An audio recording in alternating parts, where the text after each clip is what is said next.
అధ్యక్షులను ఉద్దేశించి సంబోధిస్తారు.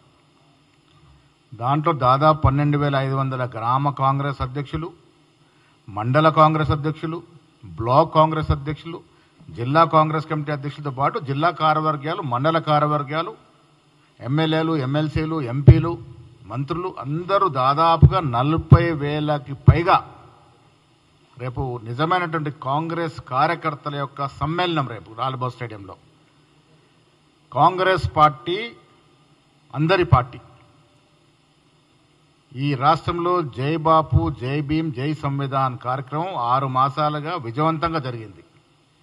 కాంగ్రెస్ పార్టీ అన్ని వర్గాలకి, అన్ని ప్రాంతాలకి, అన్ని కులాలకి సమన్యాయం చేసే పార్టీగా ఇవాళ సమన్యాయం చేస్తున్న తరిమిల ఈ సమావేశం పేరు కూడా మా రేపు సమావేశం జరిగేటటువంటి పేరు కూడా సామాజిక న్యాయ సమరబేరి పేరిట, సామాజిక న్యాయ సమరబేరి పేరిట జిల్లా కాంగ్రెస్ కమిటీ అధ్యక్షుల్ని వారు సంబోధిస్తారు. ఈ కార్యక్రమంలో గ్రామ కమిటీ అధ్యక్షుల్ని సంబోధిస్తారు. గ్రామ కమిటీ అధ్యక్షులు కొందరు ప్రసంగిస్తారు, వారు ఆలోచన చెప్తారు. జిల్లా కాంగ్రెస్ కమిటీ అధ్యక్షులు కొందరు మాట్లాడతారు. ఆ తర్వాత ముఖ్యమంత్రి గారు, డిప్యూటీ ముఖ్యమంత్రి గారు, మా ఇన్ఛార్జ్ మీనాక్షి గారు, వీరి తర్వాత ఖర్గే గారు మాట్లాడతారు. ఇది ఈ దేశంలోనే మొట్టమొదటిసారిగా మేము గ్రామ కమిటీ అధ్యక్షుల్ని పిలిచి ఏఐసిసి అధ్యక్షుల ద్వారా సందేశం ఇప్పిస్తున్నటువంటి కార్యక్రమం. వారితో పాటు అన్ని లెవెల్లో ఉండే కార్యకర్తలు దాదాపు 40,000 మంది రేపు హైదరాబాద్లో ఈ సమావేశంలో పాల్గొంటారు. ఈ కార్యక్రమాన్ని విజయవంతం చేసే దిశలో మా ఇన్ఛార్జ్ మంత్రులంతా కూడా ఇవాళ వారి వారి జిల్లాల్లో పర్యవేక్షిస్తూ ఉన్నారు. మా జిల్లా కాంగ్రెస్ కమిటీ అధ్యక్షులు, ఎమ్మెల్యేలు, కాంటెస్ట్కి అందరూ కూడా పర్యవేక్షిస్తూ ఉన్నారు. ప్రతి కాన్స్టిట్యున్సీకి 500 మంది మా క్యాడర్ రేపు హైదరాబాద్కు వస్తూ ఉన్నారు. ఇది రేపటి కార్యక్రమం. ఇంకా విచిత్రం ఏంటంటే కవిత గారు వాళ్ళు ఏదో లేటరు సంధిస్తున్నట్టు నేను ఏదో పేపర్లో చూస్తూ ఉన్నాను, లేఖ రాశారు. బీఆర్ఎస్ నాయకురాలుగా రాశారా లేక జాగృతి నాయకురాలుగా రాశారా అది స్పష్టత లేదు. రెండవది, కవిత గారు బీసీల గురించి ఖర్గే గారికి లెటర్ రాయడం అంటే నవ్వి పోదురుగాక నాకేమి సిగ్గు అన్న చందనంగా ఉంది.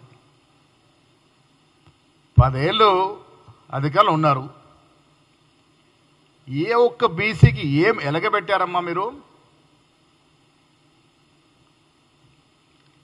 స్థానిక సంస్థల్లో ఉన్నటువంటి రిజర్వేషన్ని 21% తగ్గించింది మీరు, మీ నాయన కాదా? గొర్రెలు బర్రెల పేరిట స్కాములు చేసి డబ్బులు దండుకుంది మీరు, మీ కుటుంబం కాదా?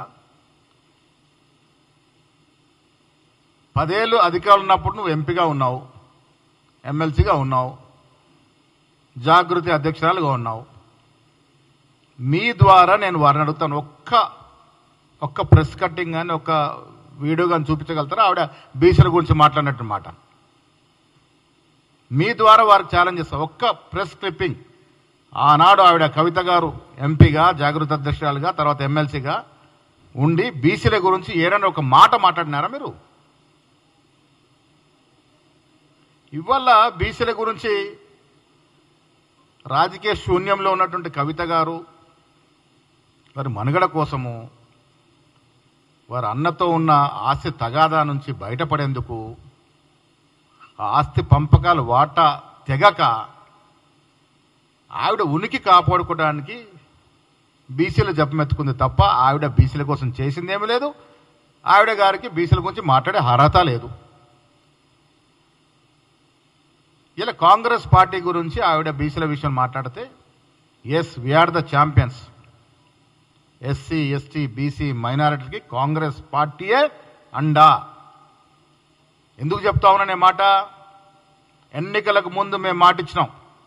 కామారెడ్డిలో డిక్లరేషన్ నేనే ప్రవేశపెట్టినాను. 42% రిజర్వేషన్ స్థానిక సంస్థలు ఇస్తామని ఇచ్చిన మాట, దానికి అదనంగా అధికారంలోకి వచ్చిన తర్వాత స్థానిక సంస్థలకి 40% రిజర్వేషన్ కాకుండా విద్యా ఉపాధి కూడా చట్టం తీసుకొచ్చినాము. ఇది మా ఘనత. ఈ రాష్ట్రంలో రాహుల్ గాంధీ గారి యొక్క ఆకాంక్ష, రాహుల్ గాంధీ గారు తీసుకున్న నినాదాన్ని పరిపూర్ణంగా రేవంత్ రెడ్డి గారు పూర్తి చేశారు. కుల సర్వే చేశాము. 56% బీసీలు ఇక్కడ ఉన్నారని అఫీషియల్ డాక్యుమెంట్ ఇచ్చి ఆ డాక్యుమెంట్ కేంద్రానికి పంపించినాం. ఇది మా చిత్తశుద్ధి. ఆవిడ వాళ్ళు అంటా ఉంది, నేను బీసీల కోసం ఉద్యమం చేసినాను. మీకు ఎవరైనా గుర్తుందా? ఆవిడ ఎక్కడుంది? మేము బీసీ